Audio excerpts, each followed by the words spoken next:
কৃষ্ণ। প্রত্যেকদিন সকালবেলা ঘুম থেকে উঠে যদি আপনি তিনটে জিনিস দর্শন করেন তাহলে আপনার সমস্ত মনোবাসনা পূরণ হবে। কেন বলছি মনোবাসনা পূরণ হবে, ভিডিওটি সম্পূর্ণ দেখলেই আপনি বুঝতে পারবেন। শুধু তাই নয়, শাস্ত্রে এও বলা হয়েছে যদি এই তিনটে জিনিস কোনো ব্যক্তি সকালবেলা এরকম এক সপ্তাহ অথবা এক মাস দর্শন করতে পারে তাহলে শীঘ্রই সে তার ধীরে ধীরে সেই মনোবাসনা পূরণ হবে। এমনকি সে যদি কোনো ঋণ থেকে থাকে সেই ঋণ থেকেও সে মুক্তি পাবে। শুধু তাই নয়, আরো বিশেষ বিশেষ কিছু গুরুত্বপূর্ণ উপকারিতা রয়েছে এই তিনটি জিনিস দর্শন করলে। তা এক এক করে আমরা আলোচনা করার চেষ্টা করব। আপনি যদি ব্যবসা করেন সেক্ষেত্রে আপনার ব্যবসায় উন্নতি না হয়, সেক্ষেত্রেও ধীরে ধীরে একটা দিব্য শক্তির মাধ্যমে, হঠাৎ না, অনেকে ভাবতে পারেন আমি ভগবানের নাম জপ করি, তার উপাসনা করি, বিশেষ মন্ত্র উচ্চারণ করি, আমার ব্যবসায় শীঘ্রই উন্নতি হবে রাতারাতি, কিন্তু এরকমটা কখনো হয় না। ভগবানের কৃপা বা কোনো দিব্য শক্তি তা ধীরে ধীরে ধীরে ধীরে কাজ করে। তো সেজন্য সেই ভগবানের কৃপায় এই তিনটে জিনিস যদি আপনি দর্শন করেন প্রত্যেকদিন সকালবেলা, এবং বিশেষ একটা মন্ত্র রয়েছে সেই জিনিস দর্শন করার সময় উচ্চারণ করতে হয়। তো আমরা আজকে সেই বিষয়ে আলোচনা করব। সেই মন্ত্রটা 3 বার মাত্র উচ্চারণ করবেন প্রত্যেক দিন। শুধু এইটুকু কাজ করবেন, তাতে ভগবানের কৃপায় আপনার ব্যবসায় উন্নতি বলুন, ঋণ থেকে মুক্তি বলুন, এমনকি মনোবাসনা পূরণ বলুন, জীবনে কোনো বাধা থাকলে তাও কেটে যাবে। তো এক এক করে আমরা জানার চেষ্টা করি। প্রথমে বলা হয়েছে সেই তিনটি জিনিস দর্শন করলে সর্বপ্রথমে যেটা লাভ হয় সেটা হচ্ছে ভগবানের কৃপা। দেখেন, এত ভজন সাধন করা, জীবনে এত কিছু করা, তার মূল উদ্দেশ্য হওয়া উচিত ভগবানের সন্তুষ্টি বিধান করা। আপনি মা কালীর সাধনা করেন, তার পূজা অর্চনা করেন, তার মূল উদ্দেশ্যই হওয়া উচিত মা কালীকে সন্তুষ্টি করা। প্রথমে হবে মা কালীর সন্তুষ্টি, তারপরে না আমাকে আশীর্বাদ করবে। তো সেজন্য সকল কিছুর মূল উদ্দেশ্য হওয়া উচিত আমার প্রভুকে প্রসন্ন করা। তো সেই প্রভু, সেই ভগবান অত্যন্ত প্রসন্ন হবে সেই ব্যক্তির উপর যিনি প্রত্যেকদিন সকালে তিনটে জিনিস দর্শন করে। আর ভগবান যার প্রতি প্রসন্ন হয় তার জগতে কিসের অভাব রয়েছে? কোনো অভাব থাকতে পারে? তো সেজন্য ভগবান সেই ব্যক্তির প্রতি অত্যন্ত প্রসন্ন হবে। এরপরে বলা হয়েছে যদি ব্যবসায় উন্নতি না হয়, অনেক ব্যবসা করে অনেক টাকা লস করেছে, সেক্ষেত্রেও তার দৈবিক কৃপায় ধীরে ধীরে সেই ব্যবসায় উন্নতি ঘটবে যদি সেরকম বিশ্বাস থাকে, ভক্তি ভরে নিয়মিত এই তিনটে জিনিস দর্শন করে। এরপরে বলা হয়েছে সাংসারিক অমঙ্গল কাটে। হ্যাঁ, অনেক সংসারে দৈবিক ভাবে একটা অশুভ দৃষ্টি থাকে। প্রায় প্রত্যেক সংসারে এরকম অশুভ দৃষ্টি কিছু না কিছু হলেও থাকে। সেজন্য দেখবেন সংসারে রোগ ব্যাধি, ঝগড়া দ্বন্দ্ব বিবাদ, ঋণ দানা এগুলো লেগেই থাকে, কখনো সংসারের উন্নতি হয় না। তো সেক্ষেত্রেও ভগবানের কৃপায় সেই অমঙ্গল সম্পূর্ণভাবে কেটে যাবে, এমনকি ধীরে ধীরে সেই সংসারে আনন্দ ফিরে আসবে, একটা সজীবময় পরিবেশ সেখানে বিরাজ করবে। সেজন্য খুবই গুরুত্বপূর্ণ বিষয়। এমনকি আরো বলা হয়েছে আমাদের যে মানব শরীর সেটা খুবই গুরুত্বপূর্ণ বিষয়। দেখেন, যদি শরীরটা ভালো না থাকে তবে মনও ভালো থাকে না, আর মন যদি ভালো না থাকে কোনো কিছুই ভালো লাগে না।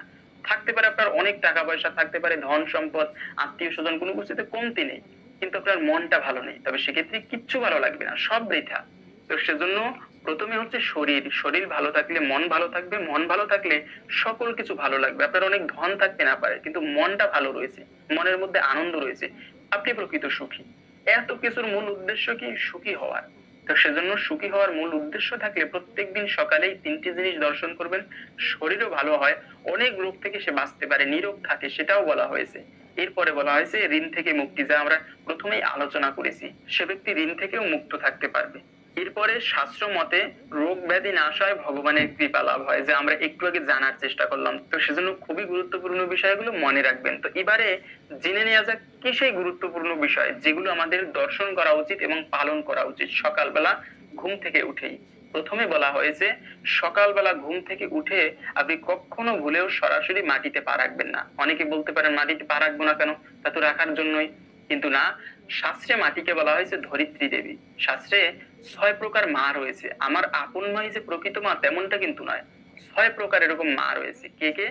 আত্মমাতা, গুরুপত্নী, ব্রাহ্মণী, রাজপত্নিকা, ধেনুর ধাত্রী তথা পৃথ্বী, সপ্তই তো মাতরে স্মৃতা। আত্মমাতা প্রথমে মানে আমার আপন মা, গুরুপত্নী মানে হচ্ছে গুরুদেবের স্ত্রী, ব্রাহ্মণী মানে ব্রাহ্মণের স্ত্রী বা সাধুর স্ত্রী, রাজপত্নিকা মানে রাজার স্ত্রী, ধেনুর ধাত্রী মানে হচ্ছে গাভী মাতা, তথা পৃথ্বী, সপ্তই তো মাতার স্ত্রী। পৃথ্বী মানে হচ্ছে এই পৃথিবী দেবী।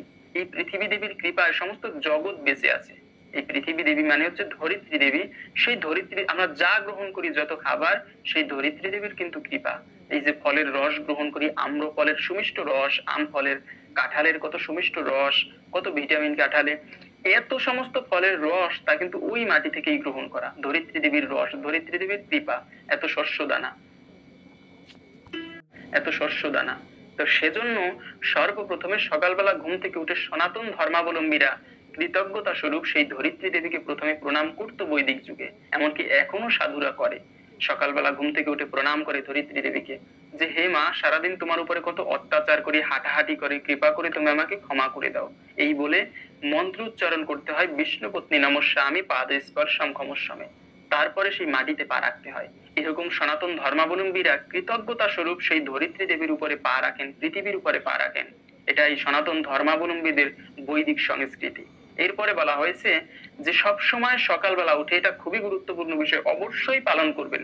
সকালবেলা উঠে কখনো আয়নায় মুখ দেখবেন না। নিজের মুখ প্রথমে আমরা কি করি, মোবাইলের দিকে তাকাই, কয়টা বাজে, অথবা আয়নার দিকে তাকাই। কিন্তু তার পূর্বেও যে কাজটি করবেন, বিছানায় বসেই সকালবেলা এইরকম কর দর্শন করবেন। এটা প্রকৃত জ্যোতিষশাস্ত্র বলেন, তন্ত্রশাস্ত্র বলেন, এমনকি আপনি বেদ বলেন, একই কথা বলা হয়েছে, সর্বপ্রথমে কর দর্শন করবেন। প্রথমে কর কেন দর্শন করবেন? কেননা করের অগ্রভাগে লক্ষ্মী থাকে, এবং করের মধ্যে সরস্বতী, এবং সবশেষে নিচে করের মূলে যে থাকে তা হচ্ছে গোবিন্দ, ভগবান শ্রীকৃষ্ণ। তো সেজন্য কর যদি দর্শন করা হয়, লক্ষ্মী নারায়ণ অথবা রাধা কৃষ্ণ এবং সরস্বতীকে দর্শন করার সমান ফল লাভ হয়।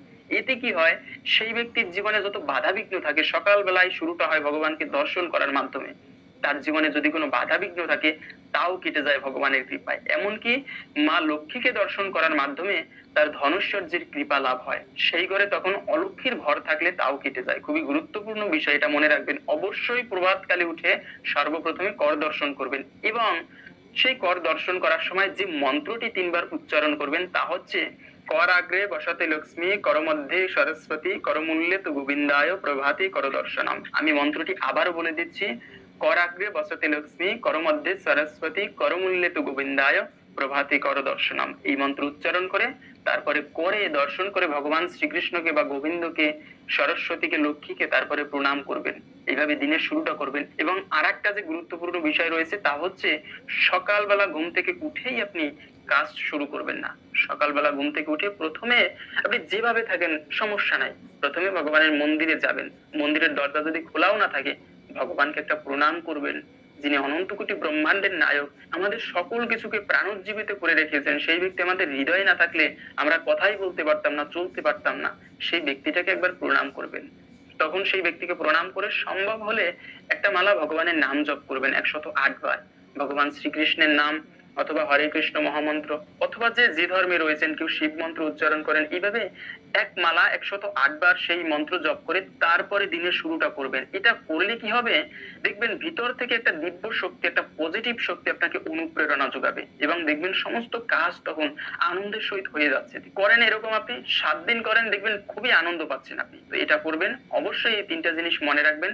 এবং সবশেষে যে বিষয়টি বলবো তা হচ্ছে, খুব ভোরে ঘুম থেকে উঠবেন। অন্ততপক্ষে সপ্তাহে একবার ব্রহ্ম মুহূর্তে ঘুম থেকে উঠে অন্ততপক্ষে সৃষ্টিকর্তার বন্দনা করবেন।